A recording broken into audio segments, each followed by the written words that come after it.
আমাদের প্রিয় নেতা নওশাদ সিদ্দিকী ভাইজান এবং এখানে হাজারো হুমকি উপেক্ষা করে সমস্যা উপেক্ষা করে আপনারা যারা এই অনুষ্ঠানে অংশগ্রহণ করেছেন সবাইকে আমাদের আন্তরিক ভালোবাসা শুভেচ্ছা অভিনন্দন জানাই। আপনারা জানেন কি পরিস্থিতির মধ্যে লোকসভা নির্বাচন হতে চলেছে। এটা দেশের ভোট, অর্থাৎ দেশ কোন পথে পরিচালিত হবে, দেশের মানুষ কিভাবে থাকবে সুখে শান্তিতে, সেই ভোট। সেই কারণে আমি আপনাদের কাছে আবেদন করব, আপনারা চিন্তা ভাবনা করে ভোট দেবেন। দেশে কাকে নির্বাচিত করলে, লোকসভায় কাকে নির্বাচিত করলে আপনাদের দুঃখ যন্ত্রণার কথা, আপনাদের সমস্যার কথা প্রতিনিয়ত লোকসভার মধ্যে তুলে ধরবেন এবং আপনাদের যন্ত্রণার সমস্যা সমাধানের নিরসন করবেন।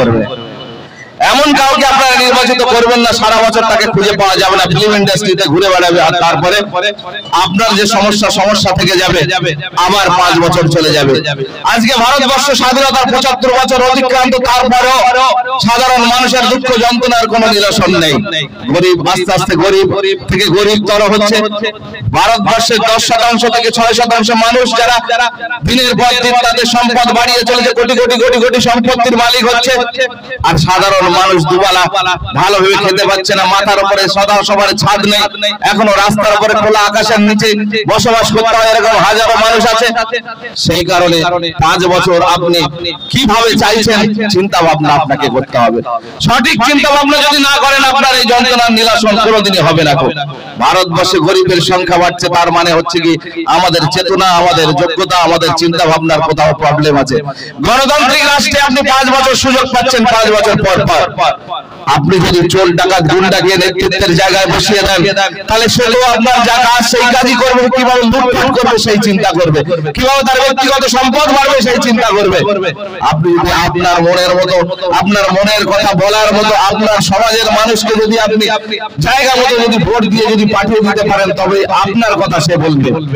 আমরা ইতিপূর্বে কি দেখেছি, এত বছর অতিক্রান্ত লোকসভা বিধানসভা সব জায়গাতে এমএলএ এমপিরা যায়, আর ভোট নেওয়ার পরে তারা ভুলে যায়, ওই চেয়ারে নরম গদিতে গিয়ে বসে আপনার কথা ভুলে যায়, গরিব মানুষের কথা ভুলে যায়, সাধারণ মানুষের কথা ভুলে যায়। তাই প্রার্থী নির্বাচন এবং ভোটটাকে আপনার সঠিকভাবে করতে হবে। লাল পানি সাদা পানি, টাকা পয়সার বিনিময়ে 500 টাকা 1000 টাকার বিনিময়ে যদি আপনার অধিকারকে আপনি ভুল জায়গায় প্রয়োগ করেন, তাহলে আপনার সমস্যার সমাধান কেউ করতে পারবে না, ভারতবর্ষের প্রকৃত উন্নয়ন কেউ করতে পারবে না। আজকে আমার দেশে যখন বিদেশিরা আসে, বিদেশি এমপি, বিদেশি মন্ত্রীরা যখন আসে, আমার দেশের প্রধানমন্ত্রী তখন বস্তিকে আড়াল করার জন্য, বস্তিবাসী গরিব মানুষ অসহায় মানুষকে আড়াল করার জন্য পাঁচিল তুলে যায়। এর মধ্যে দুর্ভাগ্যজনক ঘটনা আর ঘটতে পারে না। আপনারা দেখেছেন আজকে ভারতবর্ষের পরিস্থিতি কি, খোলা বস্তি, সাধারণ মানুষ, কর্মসংস্থানের সমস্যা, উপার্জনের সমস্যা, 3 বেলা ভালোভাবে খেতে পারবে সেই রকম উপার্জন তারা করতে পারছে না। কিন্তু নেতা মন্ত্রীদের বৈভবের কোনো শেষ নেই। আপনার হাতে ক্ষমতা, 5 বছরের জন্য আপনি যে ভোটটা দিচ্ছেন বিবেচনা করে দেন।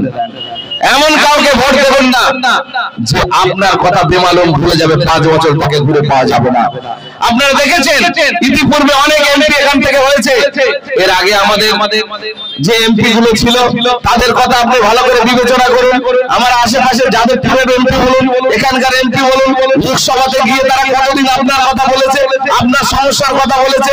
সাধারণ মানুষ, খেটে খাওয়া মানুষ যারা প্রতিনিয়ত পরিশ্রম করছে, জীবনে উপার্জন করছে, সংসার চালাচ্ছে, কোন রকমে ছেলে মেয়েদের মানুষ করছে, এদের সমস্যার কথা, এলাকার উন্নয়নের কথা, এলাকার স্কুল কলেজ হসপিটাল থেকে শুরু করে নিত্য প্রয়োজনীয় জিনিসের যে সমস্যা হচ্ছে সেইগুলোর কথা কটা লোকসভাতে গিয়ে বলছে? রেকর্ড নেই, সেরকম দেখা যায় না, তাদের সময় নেই আপনার কথা বলার জন্য লোকসভা গিয়ে নিয়মিত উপস্থিত হবেন। সুতরাং আপনি যেমন লোককে বাছাই করবেন আপনার সমস্যা সেরকম ভাবে সমাধান হবে। আপনাদের নিজেদের মধ্যে আপনাদের কাছের মানুষ ডাকলে যাকে কাছে পাবেন, আমাদের শিক্ষক মশাই মেঘনাথ হালদার, আমি বলবো তাকে আপনারা খাম চিহ্নে ভোট দিয়ে আগামী যে নির্বাচন আসছে 1 তারিখে নির্বাচনে আপনি খাম চিহ্নে ভোট দিয়ে তাকে দিল্লি যাওয়ার সুযোগ করে দিন। প্রতিনিয়ত আপনার যন্ত্রণা সমস্যার কথা তুলে ধরবেন, যেভাবে আমাদের ভাঙড়ের বিধায়ক নওশাদ সিদ্দিকী প্রতিনিয়ত বিধানসভার মধ্যে সাধারণ মানুষের দুঃখ যন্ত্রণার কথা প্রতিনিয়ত তুলে ধরছেন, এবং তার মধ্য দিয়ে আপনারা কিছু না কিছু আপনারা সহযোগিতা পাচ্ছেন।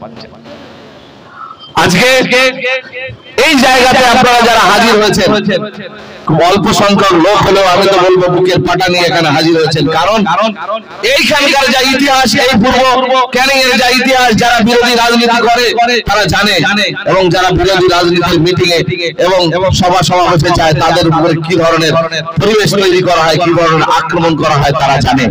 সেই কারণে এই মানুষ আমরা মনে করছি যারাই আপনারা এসেছেন এরা আগামী দিনে এই পরিবর্তনের কাণ্ডারি হবেন এবং আগামী দিনে মানুষের সমস্যা সমাধানের যে ইতিহাস তৈরি করতে চলেছে খাম চিহ্ন তথা আইএসএফ, তার সঙ্গে থেকে আগামী দিনে আপনারা লড়াইটাকে আরো বেশি মজবুত করবেন এবং আগামী দিনে যে ভোট আসছে সেই ভোটে আমাদের প্রার্থী মেঘনাথ হালদার 7টা বিধানসভার মধ্যে লড়াই করছে। আপনারা দেখেছেন প্রত্যেকটা জায়গাতে যেভাবে মানুষের ঢল নামছে, প্রত্যেকটা জায়গাতে যেভাবে মিটিং মিছিল হচ্ছে, তাতে করে আগামীতে আমাদের ফল ভালো হবে। আমরা সাধারণ মানুষের প্রতিনিধি, গরিব মানুষের প্রতিনিধি লোকসভাতে পাঠাতে পারবো, এই আশা ভরসা রেখে আপনাদেরকে অভিনন্দন জানিয়ে আমি আমার কথা শেষ করছি। ইনকিলাব জিন্দাবাদ, আইএসএফ জিন্দাবাদ, আমাদের প্রিয় নেতা নওশাদ সিদ্দিকী জিন্দাবাদ।